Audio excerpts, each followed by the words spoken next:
All right. Good morning, everybody. Another Tuesday morning. Let me take a sip of my coffee here.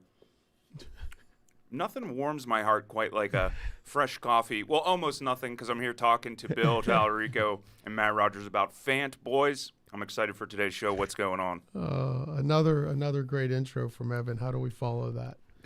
Huh? I think we should just cut the show. Yeah. I mean, that was great. This should become intros with Evan instead of breakfast with Bill. I know my father-in-law will be watching this later, and he'll just want to know if you had whiskey in that coffee. In his retired state now, that's his favorite thing is coffee and whiskey. Happy Tuesday. Good morning, everyone. Good to be back with you guys. And Matt, good to be back with you. Absolutely. Thank you. Beautiful day outside. And here in Pittsburgh, we're going to hit 70 and sunny today. So we're here with you instead of playing golf. That tells you how dedicated we are. And a beautiful day in the studio. Looking behind me, I feel like I'm in a flower field right now. Thank you, Fran. Fran Marsh on set design duties. Well, let's talk today a little bit about FANT, one of our favorite topics, because, Matt and I always preach and emphasize to those we work with that FANT, which stands for finances, authority, need, and timeline, they're the four critical components of a deal. Mm-hmm. And if we don't have those things, then we really don't have a deal. Meaning, if we don't know what those things are, we don't know why they're important to the customer, we really don't have a deal. Mm-hmm.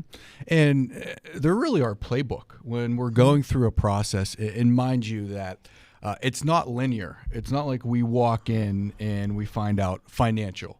Hi, I'm Matt. What are you spending right now? Right, Bill, tell me your budget. Yeah, it's not going to come out like that. So it's not necessarily linear, but it's a great roadmap for us to figure out that information, that critical information, each and every time we have a meeting. And whether it be a first meeting over the phone, going into a PDR, it's not like it all just comes out immediately. Mm-hmm. Sometimes we have to piece meeting together, but it also gives our favorite word, intentionality. Mm-hmm. Intentionality when you make that call or when you go to that meeting. What's the information I still need to obtain, still need to get? Yeah, we find that most people don't find out these things, not because they don't want to or because they're bad salespeople. They don't find it out because they don't know what they're searching for. Mm-hmm. And it's impossible to find something if we don't know what we're searching for. And when we have that roadmap, when we have that playbook, excuse me, lingering COVID cough, when we have that roadmap of what we're searching for, finances, right? And that could be what's their budget, what are they currently spending, right? So depending on the complexity of your sell, it could be things like warranty impact. We have a client that has like ridiculously advanced software, and it's used to simulate and model new products. So we like to dig into what's the warranty impact.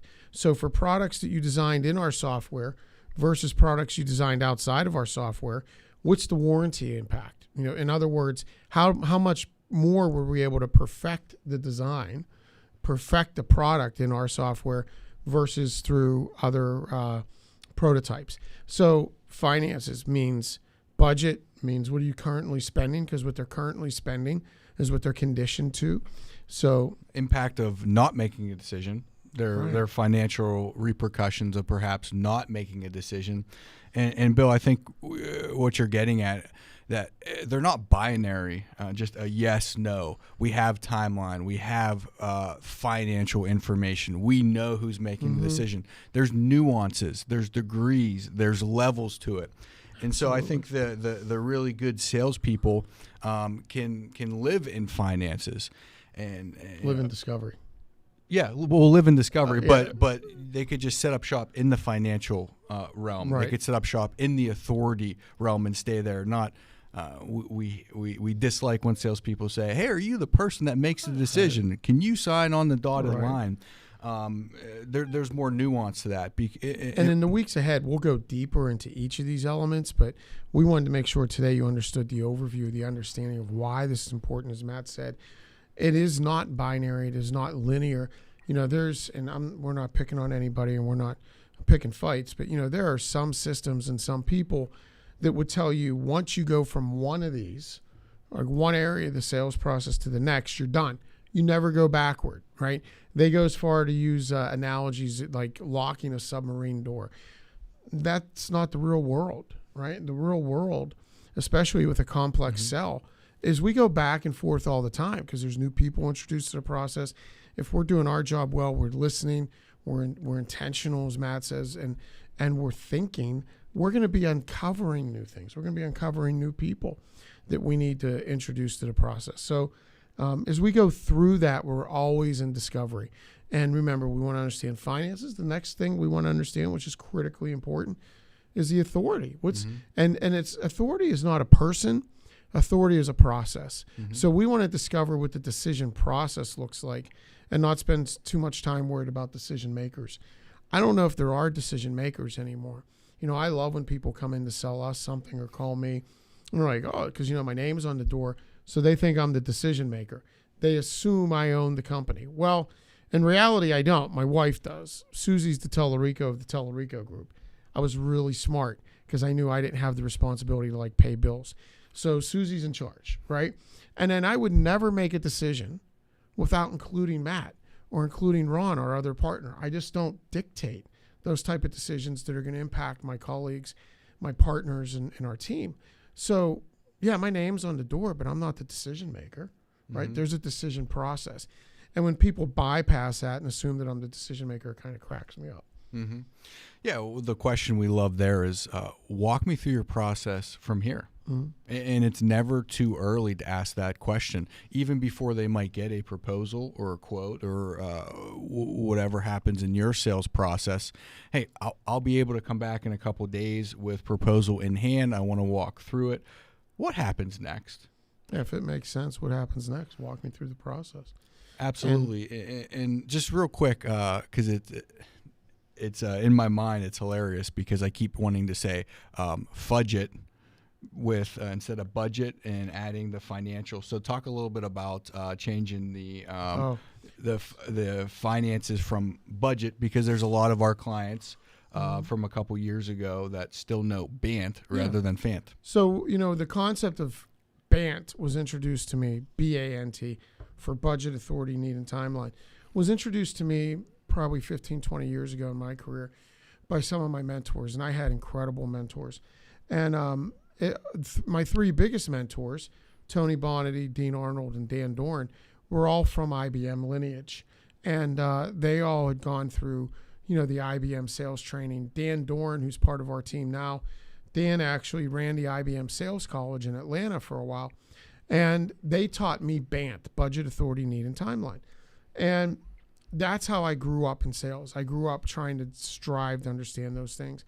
But we understand that budget was more of just because BANT sounds better than FANT, but the B was bigger than budget, right? And Matt and I have worked so hard with so many of our clients to understand it's more than just understanding what they want to spend, what they're hoping to spend. It's so much more about, like we talked about, the financial impact of a decision. It's the down the road impact of budget, warranty impact. It's all the financial implications we dumped into that budget bucket, the B bucket, and we just thought that it made more sense to make it FANT. So, this is not a concept that's new. We didn't discover it. We didn't invent it. We have very few original ideas, but what we're very good at is stealing from other people. And this is something that's, the idea of BANT or FANT has been around for, 40 years, but it's good. It's really good. And it's a great roadmap for salespeople to understand what they need to do. Well, it's good because it works. Right. And I think that's what we really pride ourselves on, things that we utilize because we both sell. Practicality, yeah. But just, sticking on the financial real quick, and we're going to get more into each letter of FANT in the coming weeks. But just to drive home a point that there's nuances to it. It's more than just binary. How many of us have heard a prospect say, well, you get what you pay for, right? We might not be paying enough. I don't think we're paying enough. I'm going to buy on value. There are so many salespeople at that point that jump up, click their heels, run back to their sales manager and say, oh boy, do I have a deal right now. I am so excited. But you have to stay there. And what we're talking about in financial is that you get what you pay for. Okay, let's talk about that. Yeah. Let's dig in. I might not be spending enough. All right. So what do you feel like you should be spending? Yeah. Why do you say you're not spending enough? Yeah. What's been the negative experience? So, yeah, and I think what Matt's underscoring and highlighting is let's not rush to the end. We don't want to run to the finish line. We want to stay in the moment, have authentic encounters with people, and actually have conversations. Too often, if we're following this and we're following it imperfectly, we think as soon as they tell us something like, oh, I'm not spending enough money, go, great. Who makes the decisions, right?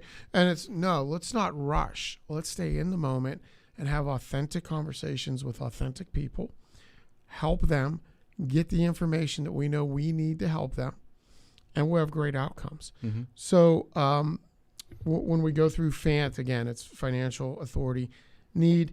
A quick way to think about need is why now, why us? Why are you doing this now? Why would you want to work with us? And then the T is for timeline. And that is, do you have to make a decision by a certain date? Do you need to implement something by a certain date? If the answer to that is no, then we know we have an urgency issue.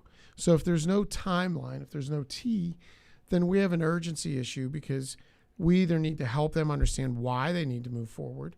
We have to recognize and be honest with ourselves. It might not be real. But I think T is the one thing for those of you who have forecasts, for those of you who manage pipelines, sales managers, business owners, that T is what kills your forecast more often than not. Right? When we go through and we do pipeline reviews, yeah, we find that people don't know enough. They don't know enough about the deal. They don't know enough about who's going to make a decision. They haven't identified the value prop yet of why somebody needs to do something.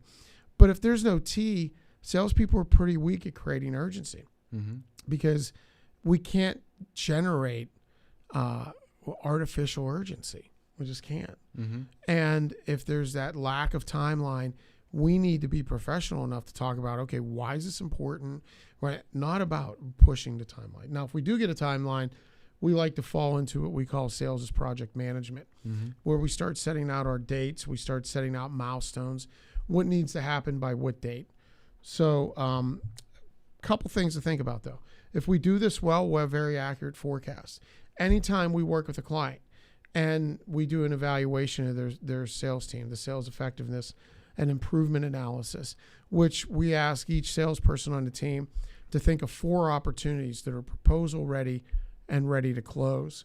And we do an evaluation of those. We ask them 19 questions about each of those opportunities. Usually what we find is most of the people in their pipeline that they think are closable are really just at the suspect or prospect stage of the pipeline because they haven't done the work to understand the impact of these 4 things, right? And every time we have that situation where we look at a pipeline that's early in the stages, the reset pipeline is early, we ask the business owner, we ask the sales leader, tell me about your forecasts. How accurate are your forecasts? They're never accurate. It's because people aren't learning what they need to learn to get us to a natural end. So if you're a leader, if you're a sales leader, if you're a business leader, dig in on this because this is going to help give you greater predictability about your business. It's going to give you accurate forecasting. It's going to make your pipeline move a little more smoothly. Yeah, very simply, I think we can even be more direct than that. When a salesperson comes back and you're a sales manager or sales leader and says, oh, I got a great deal. I think it's extremely closable. Okay, let's walk through FANT. That's right. And they should be able to nail it and be very, very clear. When we start hearing, well, didn't necessarily get that, or, that's up in the air. I didn't necessarily get that information because I couldn't reach, or how about I think? Or, making assumptions. I think it's Sally. You think? Absolutely. So we can use that as the lens as sales managers as well. Yeah. I was just thinking of some things I've said on occasion to people when they told me I think. And I haven't always been as charitable as I should be in those situations. So don't be like me there. All right. So it's very valuable. FANT, it's a great roadmap to the win. As a sales manager and as a business owner, you want to make sure you're managing to it. when they tell you, boss man, I got a great deal, get ready to sign a commission check. Say, hey, okay, let's walk through this a little bit and be ready. So that's that for this week. We'll get into FANT a little more deeply in the weeks ahead. I think next week, over the past few days, quick story, I recently bought a cow, right? And that's not a funny story. Like, I bought a cow. It's slaughtered, it's packaged, it's awesome. We have a freezer full of meat now. And I was really excited about that. And through the process, we determined we need a new refrigerator as well, because ours is 30 years old. So the process of buying a refrigerator really opened my eyes to how much people care about their customers. And I've had this series of customer service experiences over the past few days from a sales perspective that have just been mind-blowing, from unbelievably good, Maria Sherman at Dawn's Appliances in Pittsburgh, to unbelievably bad, right? Like big box stores like Lowe's. So we want to talk, I think, next week a little bit about how we influence outcomes as salespeople by the simple, small things we do. So get ready for that. Next week we'll talk about salespeople's impact on relationships and yes, Darius, it's a whole cow. And it's about how we influence outcomes as salespeople. So thank you for tuning in this week.